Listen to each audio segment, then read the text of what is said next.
Hi, here we are. It's Monday, second week of Lent. I hope your Monday is going well.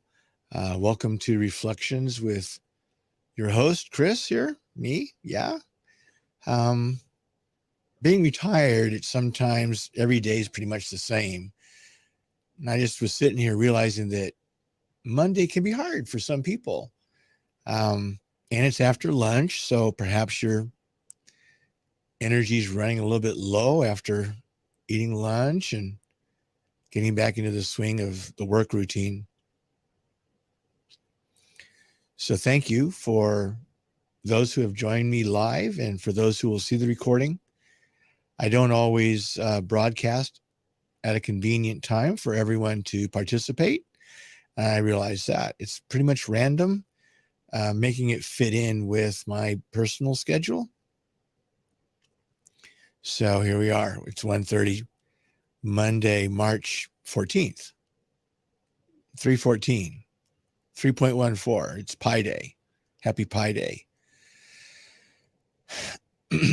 As I was reflecting on the readings for today, I was thinking back to my high school experience. I was in sports. That was my main extracurricular activity. And in the spring, my wrestling coach would suggest trying out for track, which I did. Track and field it's got a bunch of different events, right? One of the ones that's very fun is the high jump. And I remember, just in PE doing the high jump, and we just run up against the bar and jump over it any way we could. And then going out for track, they try to teach what was called the Fosbury flop. And that seemed to get people higher than normal.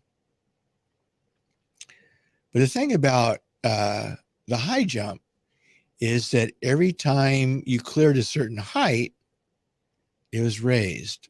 And then you had to clear that height. And then it was raised again. And you had to clear that height.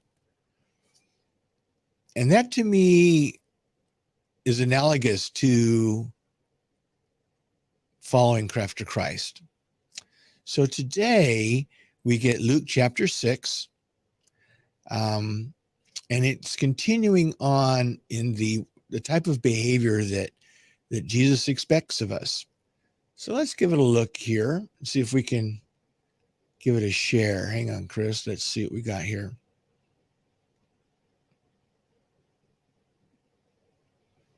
Oops. Hang on. You got to do things in a certain order, right? Okay, so now we're sharing it. Now, let me just take off my little reflections gizmo. Yeah, there we go. And give this a go. It's from Luke's account of the life of Jesus, chapter 6. Jesus said to his disciples, "Be merciful just as your Father is merciful. Stop judging and you will not be judged. Stop condemning and you will not be condemned. Forgive and you will be forgiven. Give and gifts will be given to you. Good measure, packed together, shaken down, and overflowing, will be poured into your lap. For the measure with which you measure will in return be measured out to you." I was also thinking today of the phrase, "What goes around comes around," right? So this is an interesting little passage. I looked at a couple of different translations, and chapters and paragraphs, even sentences, are all arbitrary. They didn't have that when it was written down in the Greek. Paragraphs, chapters. And if certain Bibles will it'll break it up into sections and it'll give you a header. It's not inspired. That's just the editor trying to make reading easier. That's all it is. And so sometimes Bible translators and editors will create a gap where there is no gap, or they'll create a combination where there is no combination. It's just their own bias that creates these things. So here we have Jesus saying, be merciful just as your Father is merciful, and following that up directly with this idea about judging and condemning and forgiveness. I was reading another Bible, and it actually put a separation between the be merciful statement and the judging statement, as if they don't belong together. But I think they do belong together. You know, how is the Father merciful? You know, we hear a lot about God's judgment. We hear about that all the time. But this is giving us a different glimpse at the nature of God. Oftentimes, I don't know how you feel, but I know that oftentimes when I've done something, especially if I've not been caught at doing it, I'm the only one that knows that I did it. There's something about my own conscience. If I feel guilty, I'll punish myself somehow. You know, I'll do something that's self-destructive in some way. Maybe not physically, but maybe a project I'm working on or a relationship that I have or something. I will undermine and punish myself.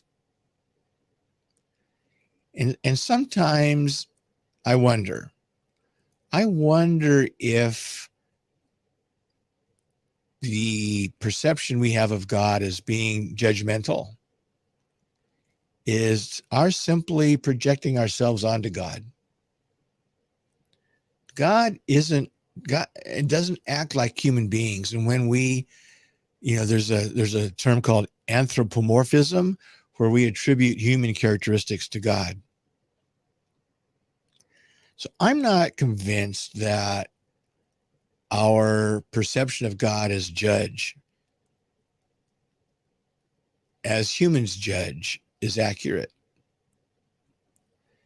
He is a judge, but he doesn't judge the way humans do. And this is where we get a glimpse of God. Be merciful just as your Father is merciful. Now it says stop judging. Now that's a translator's judgment there. Most translations just say do not judge. So when you say stop judging, it implies that you're judging people and you need to just stop doing it.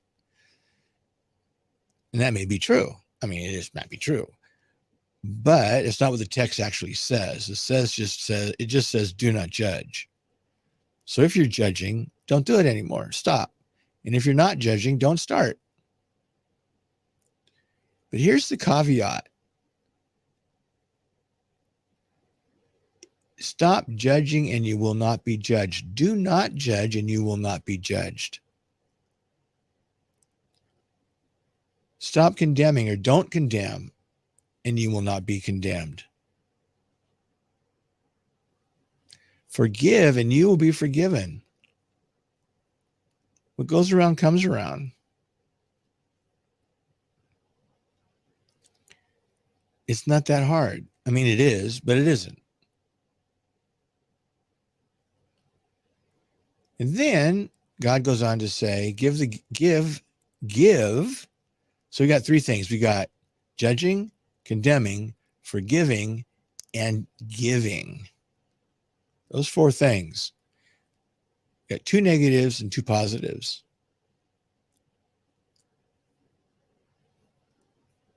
Give, and gifts will be given to you. And he describes this in a very agricultural way. So if you were gathering seed or flour, a good measure of flour, right? A measure of seed packed together. You know, if you're a cook, if you've cooked something with flour and you measure it, right, and you just pour it out, there's a lot of air mixed in with the flour. And so you have a cup of flour, but if you tamp it down and get the air out, it's less than a cup, and you can add more. So he's talking about packed together, shaken down, and not just leveled off. Like that's what I would do when I used to cook. I mean, I was a biology major when chemistry and all that. So if the recipe said a cup of flour, I'd put the flour in the cup, and then I would take a straight edge of some sort and level it off. So I didn't have more than a cup, right? But this is overflowing, and it'll be poured into your lap. People they'd have these long robes, right? And they would hold the robe up. They didn't have a sack or anything. They'd hold the robe up, and what they were getting was be poured into their lap. For the measure with which you measure will in return be measured out to you. That's how God is merciful. That's how he's merciful. He basically says to us, I will show you mercy in the amount that you show others mercy. Bottom line. How we deal out our emotions to others is how we will be dealt with.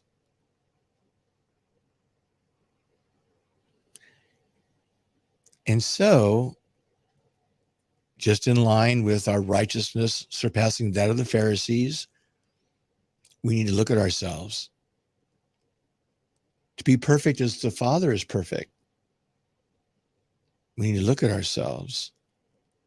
To be merciful just as the Father is merciful, we need to look at ourselves. What is our relationship to our brothers and sisters, to our neighbors, our friends, strangers, enemies?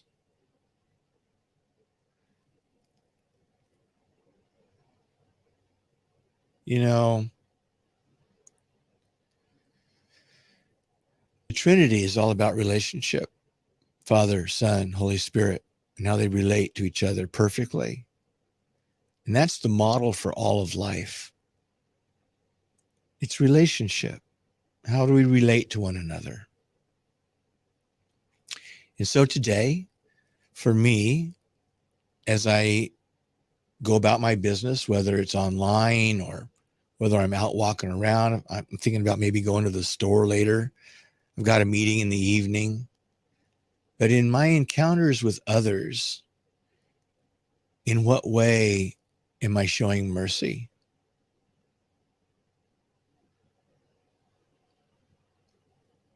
That's my thought for today.